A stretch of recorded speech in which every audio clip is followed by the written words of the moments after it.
ዛሬ ብዙ ጊዜ ስለሚሸነፉት ወንዶች እናወራለን። ላይክ ናይስ ጋይ የሚባሉት ኦር ደግሞ በውጪዎቹ ዓለም አልፋ ሳይሆን ቤታ የሚባሉ ወንዶች አሉ። እነዚህ ወንዶች ብዙ ጊዜ ተሸናፊ ናቸው። በብዙ በሴቶች በፋሚሊዎቻቸው የሚወደዱ ሊሆን ይችላሉ። የሚወደዱት ግን አስ ኤ ፍሬንድ እንጂ አስ ኢንፍሉዌንሻል አይደለም፣ አስ ኤ ሊደር አይደለም። እነዛን ሁሌ ጓደኞቻቸው ኦር በሴቶች ፍሬንድ ዞን ውስጥ የሚገቡት በጓደኞቻቸው የሚናቁት ሪጀክት የሚደረጉ ሰዎች ናቸው። ይሄ ወንድ እንድትሆኑ የሚያደርጋችሁ አንደኛ እንደኔ ሀቢታችሁ ነው፣ የምታደርጓቸው ነገሮች ናቸው። እነዚህ ነገሮች እንድትሆኑ የሚያደርጓችሁ የሚያስገድዷችሁ።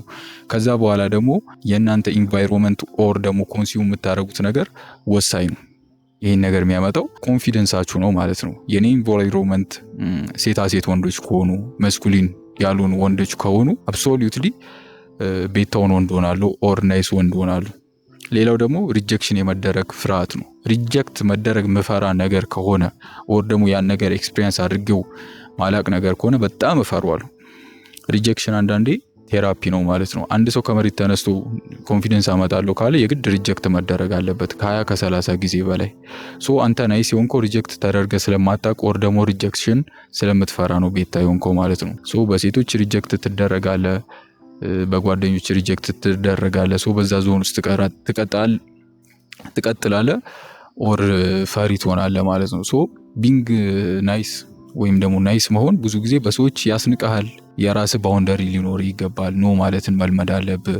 አንድ ሰው መጥቶ የሆነ ሐሳቡን ሲነግር አንተ የራስ ኦፒኒየን እንዳለ፣ የራስ ባውንደሪ እንዳለ፣ የራስ ሐሳብ እንዳለ ለዛ ሰው መግለጽ ወይም መናገር አለብህ።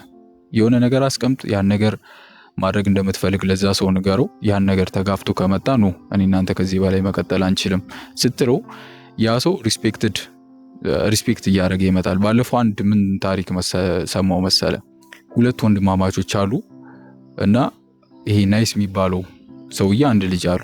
ልጁን ይሄንን ቪዲዮ ሪል ታሪክ ነው የምነግርህ፣ ኢንስታግራም ላይ ስክሮል ሳደርግ ያገኘው ቪዲዮ ነው። ስለ አባቱ ያወራል። አባቴ እዚህ ዓለም ላይ ከማውቃቸው ሰዎች ውስጥ በጣም ናይስ እና ካይንድ የምለው ሰው አይነት ነው። ግን ዙሪያውን ስመለከት በምን ያህል ሰው ሪስፔክት ይደረጋል፣ ምን ያህል ሰው ያከብረዋል የሚለውን ነገር ሳይ ማንም ያከብረው ሰው የለም። የሆነ ነገር ቢያወራ እሱን ተውት ምናምን የሚባል አይነት ሰው ነው። ግን በሁሉም ሰው የሚወደድ ሰው ነው። ሁሉንም ነገር ለሰው የሰጠ ሰው ነው። ያኛው ግን የልጁ አጎት ሰው እኛ አልፋ የምንለው ወንድ ወይም ደግሞ የራሱ ባውንደሪ ያለው የራሱን ሀሳብ መግለጽ የሚችል እምቢ የሚል አይነት ሰው ነው። ያ ሰው ለማንም ምንም ነገር አድርጎ ያቅም፣ ግን ልክ ድምፁ ሲሰማ የሚከበር አይነት ሰው ነው። ይሄ የመጣው ለምንድን ነው? አንደኛ ባውንደሪ ስላለው ነው። ሁለተኛ ናይስ ስላልሆነ ነው።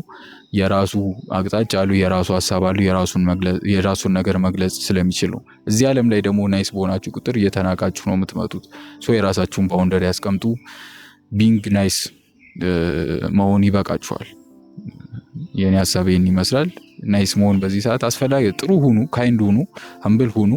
ግን አውቃችሁ ሀምብል ሁኑ እንጂ ሞኝ ሆናችሁ አይደለም መሆን ያለባችሁ። ይመቻችሁ።